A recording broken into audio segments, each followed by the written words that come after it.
BBC News, effectively covering Africa and the world through African eyes.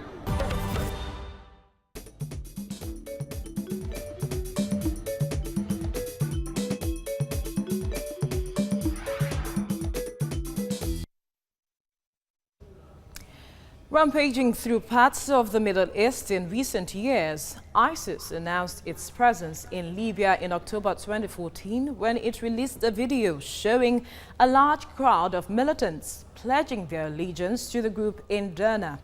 This signaled the beginning of a new phase in the country's crisis, where there has been fierce fighting between rival militias since longtime dictator Muammar Gaddafi was overthrown during the Arab Spring in 2011. Meanwhile, the beheading of 21 Egyptian Coptic Christians by Islamic State fighters recently caught the world's attention and provoked a volley of Egyptian airstrikes on the group's stronghold in Libya. Joining us on Africa This Week as we dig deep on the show is Kolawole Oke, a political analyst and the director of Recover Africa Initiative in Nigeria. Now, Egypt's decision to strike ISIS strongholds in Libya as the group continues to spread its ideology on an Islamic caliphate. What do you make of this decision by Egypt? Hello? Can you hear me? Yes. You said, what did that make by the decision of... By Egypt's decision to strike ISIS stronghold in Libya. Okay, thank you very much. ISIS as an entity has been stretching itself all over the world or anywhere the opportunity arises, and Egypt's action is like just nipping it in the bud, taking the fast move as fast as it can because of its neighbor that has now been engulfed in a kind of crisis that has now been threatening the territorial integrity. So I think it's an action and it's a step that is in the right direction, and it is timely, and it's being taken by an Arab country, and it gives a forum and a platform where whoever wishes now to join Egypt in curbing the activity of ISIS will be seen as sincere activists. Now, beyond aerial bombardment, what other options should Egypt and its allies, including Libya, explore in defeating ISIS?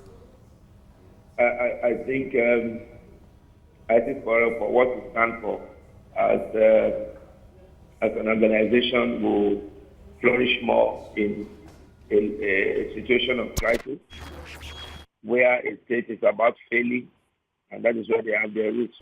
So the first thing is to strengthen the Libya polity, to strengthen the institutions of the Libya state, and to take a step to reverse Libya from the trend of total disintegration, and for more involvement of the Western powers that was there when the revolution started, and also for the immediate neighbors of Libya to put heads together to handle whatever humanitarian crisis that is going on, and also a kind of an agenda by the United Nations to boost the Libyan economy.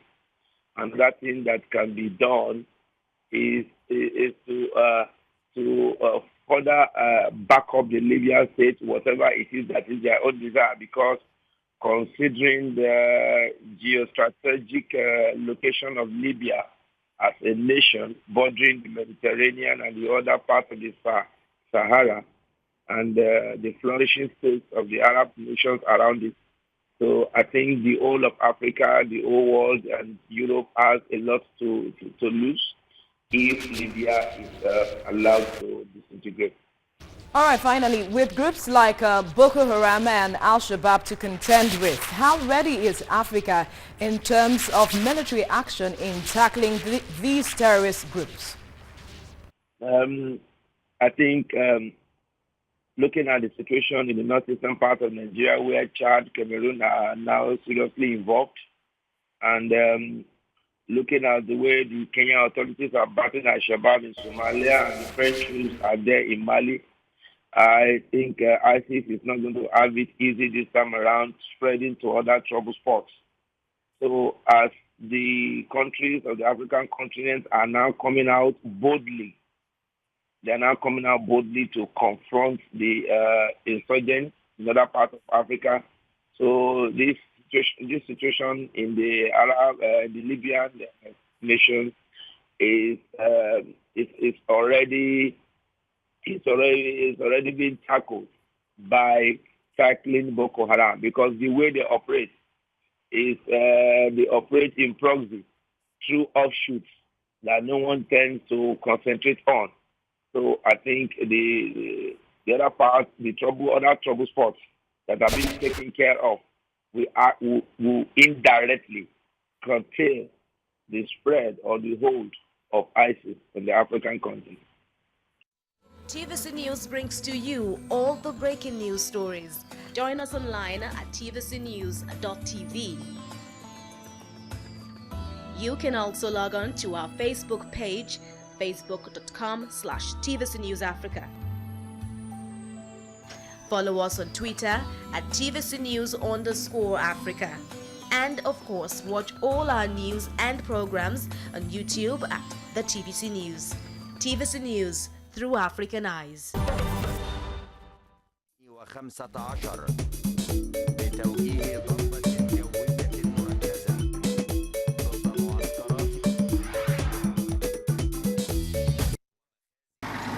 For a young country that has been burdened by conflict for more than a year, rebuilding the fractured institutions is now uppermost in the mind of the leaders around the world. Though peace talks have continued to oscillate between the warring factions, the recent dialogue may have given international organizations something to cheer. Now, more than 400,000 children whose schooling have been disrupted by conflict will have the chance to return to their studies this year. The Back to Learning campaign launched by UNICEF and the President Salva Kiir is expected to reach out-of-school children of all 10 states, including areas currently engulfed in conflict. I am aware that because of the ongoing conflict in our country, many children are out of school. That is why it is very important that we do our best to bring peace, so that our children who have left the schools come back and continue their education. According to UNICEF, more than 50,000 children have been killed and 1.9 million people displaced in the conflict. And the head of the UN mission in South Sudan, Helen Margaret Lowe, says she's deeply concerned that the education of a generation of children is being badly affected. The war has effectively ended learning for some 400,000 children and adolescents across the country, bringing the total number of children out of school to 1.4 million. So this initiative is just a start and a vital necessity.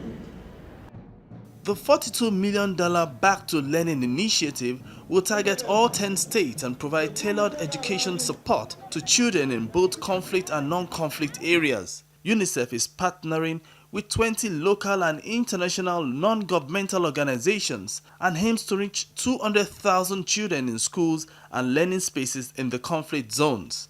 An additional 200,000 children will be enrolled in 1,000 schools in non-conflict areas. Training will be provided for 4,000 teachers and early childhood development facilitators, as well as 1,500 Parent-Teachers Association members.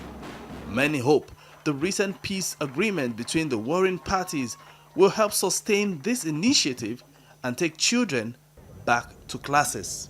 Asuku James, TVC News.